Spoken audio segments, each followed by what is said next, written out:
What's going on YouTube? Chris Ola is back with another video on the channel, and today we are doing the Arsenal versus Brentford preview.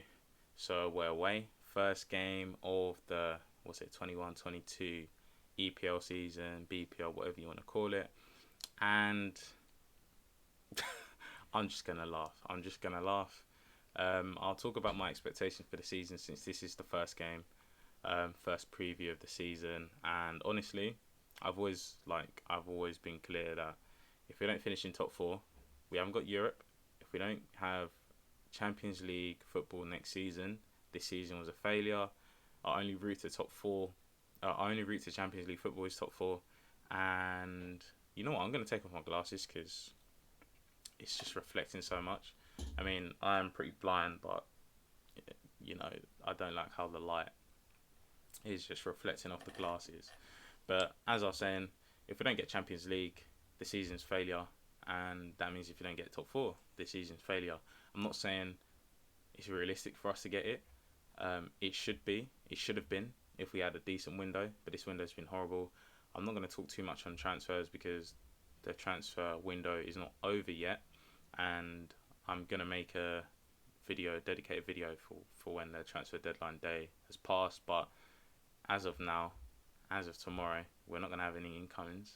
We're definitely not going to sign what we need to sign in time. So, yeah, this season, this window even, to this point has not been good enough. And we're going to suffer. We've got Brentford, we've got Chelsea, we've got City as our first three games, I believe. It's going to be tough, but yeah, that's enough about transfers. Let's talk about Brentford. I've never seen him play. Never, ever seen him play. Actually, that's a lie. I've seen probably about 15 minutes of the playoff final. I think it was the playoff final, maybe the semi-final. It was one of them.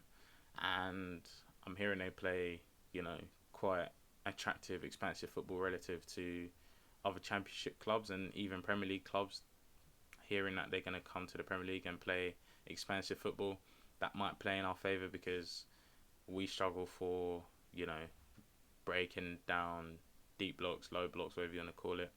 And teams that want to play football against us that might not have the players of a Premier League calibre, they should suffer. So, that's all I know on Brentford. I'm not gonna sit here and start spewing rubbish as if I've watched them week in week out like I do Arsenal. But they've still got a few players that we can be scared of. Ivan Toney's one. Hearing is a physical striker, and we know our defence isn't that good at coping with these tricky strikers. But yeah, let's talk about the lineup. So there we go. That is the lineup that we could possibly see. Leno in goal. We've not signed a keeper. We've not signed a backup keeper. Thank goodness we didn't spend that 30 million on Ramsdale. But yeah, Leno in net. Can't really say too much. I've got my reservations about him, but hopefully he doesn't make any mistakes and keeps a clean sheet. Chambers at right back. He possibly is our best right back. Bellerin looking on the way out. We don't know. Cedric, he's an all right backup, but I feel like Chambers going forward and defensively is the best right back. I've put Ainsley underneath because in an ideal world he'd have some advisors or someone like blackmailing him to become a right back, because I feel like that would be his position if he wanted to continue to develop a position, start a position for us. It would be at right back, not central midfield, but it is what it is. I don't know what the story is, but it doesn't look like he's going to be playing at right back. Ben White, centre back, right centre back. Like, we spent 50 million on him. He needs to play. Like, Holding, I've had enough of him. Even Murray, I don't rate, but Ben White needs to play. And I do trust that he'll bring, some needed, attributes to the side. The ball carrying ability, progression at the back, the ability to play a high line because his recovery pace is much better than Holding's, and just a general footballing IQ. Because what was that goal we conceded against? I'm trying to think. I can't remember what pre-season game it was, but Holding stepped out, even though the forward or whatever you want to call it was he was adequately pressed, and he didn't really have any avenues to escape. Holding steps out, leaving Murray on his own. El Neni there, both fullbacks already up, and we concede because of it. We just don't need that stupidity in our team. So White in at the back, please. Mari partnering him just because Gabriel's injured. If Ainsley was playing at right back, I'd like to see Chambers partnering White.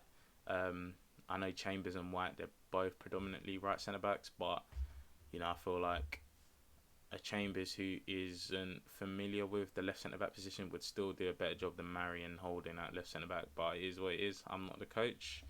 Arteta is. So Tierney at left back, no brainer. Best left back at the club. I feel like easily top 5 left backs, arguably top 3 and pushing onwards. But forget about that. He is our left back, and we are such a different side when he's in the team than when we haven't got him playing. Midfield pivot, Xhaka and Lokonga. There's no party to partner Xhaka. So Lokonga comes in. I don't want to see Elneny. Lokonga is just a better footballer than him already. Like, we can see it. He takes risks at the appropriate time. This is just a little we've seen. He's already, he is a leader. He captained his side at a young age. I just want to see him. It's experience is overrated. Elneny doesn't even bring that sort of experience. Elneny's too sideways. I'm not trying to get onto him, but he's not the sort of quality we need starting. Not that Lokonga is there yet, but Lokonga is a better footballer. And Xhaka, it is what it is. Hopefully he has a blinder of a season, because last season he had a decent season, albeit making mistakes here and there, but he had a decent season, had a very good Euros. Let's just hope we see the player we saw for Switzerland at our club. Saka at the right. I don't know if he's fully fit. I don't know yet. He's training. He's played a few minutes here and there in pre-season, so it might be a bit of a push to put him there. Emil Smith-Rowe, he's definitely going to start. Want him to start at the 10 if possible. And Pepe, if Saka starts on the right, Pepe should start on the left, because I don't want to see Aubameyang on the left. Martinelli's not quite fit yet, and we haven't really signed any attacking midfielder that's going to be pushing Emil Smith-Rowe on the right. And then Lacazette up front, because I feel like we definitely play better as a team with Lacazette at the top. I still want him sold. Don't get me wrong, I still want him sold, but he's not going to be sold, is he? So, got to work with what we got. I've put those 3 in different positions just underneath, because I feel like this is just me brainstorming. We know how effective Emil Smith-Rowe was on the left when Odegaard was in the middle. Even though I don't want Odegaard at the club, James Maddison is who I would like us to sign, but that's for another video. But yeah, Pepe is most effective on the right when he has the ability to cut in, inside forward type. He's not a touchline winger. Don't want to be seeing him trying to take on players, even though he should have the ability to, but he is most effective when he is in the box, literally around here, able to just shimmy to the left, do whatever he does to get into the left and just whip it into the far corner. That is what he's most effective at doing, and you take away that ability, or you take away his ability to do that if you put him on the left, which is a shame. Saka in the middle. And this guy is just so intelligent. He's played left wing back, he's played left back, he's played right wing, he's played left central midfield. He's even filled in at the number 10 during periods of games. So I feel like he could definitely play behind the striker. He could definitely pick up this attacking midfield role, linking up on the right. He's comfortable on the right, he's comfortable on the left, he's comfortable centrally. I feel like he could definitely pick that side, pick up that position. It might be a bit weird throwing him in to the first game of the season, since he's not actually played there in this set with these set of players, but it's just food for thought, I feel. And then Emil Smith-Rowe, now comfortably is on the left, can pick up, can cover positions in this left-hand half space, whatever they call it. Obviously, these terms I'm not great with, but yeah, the left half space. Tierney doing his thing on the left-hand side, literally. Yeah, Tierney's just amazing, but I feel like that could work. But yeah, again, that is food for thought, maybe another day. But yeah, that is the lineup that I feel is realistic. Maybe he plays Elneny over Lokonga. I hope not, but it wouldn't surprise me. And maybe Saka doesn't start and he uses Aubameyang on the left and Pepe on the right. Honestly, that would be quite disappointing, but he's the coach. We've just got to watch and react. So how the game might go. I feel like I've already touched on that. I feel like we can definitely we should win. Like the fact that I'm talking here with a bit of or lack of confidence is just Arsenal, isn't it? Because we've not made the signs that we should. But Brentford are they're gonna come to play football. It's their first game. It's their first game in the Premier League. So there will be goals. There will be loads and loads of goals. But I feel like this video is gonna be dragging on a bit. So I'm gonna end it off with a prediction. I'm gonna say 3-2 to Arsenal. I'm just hoping.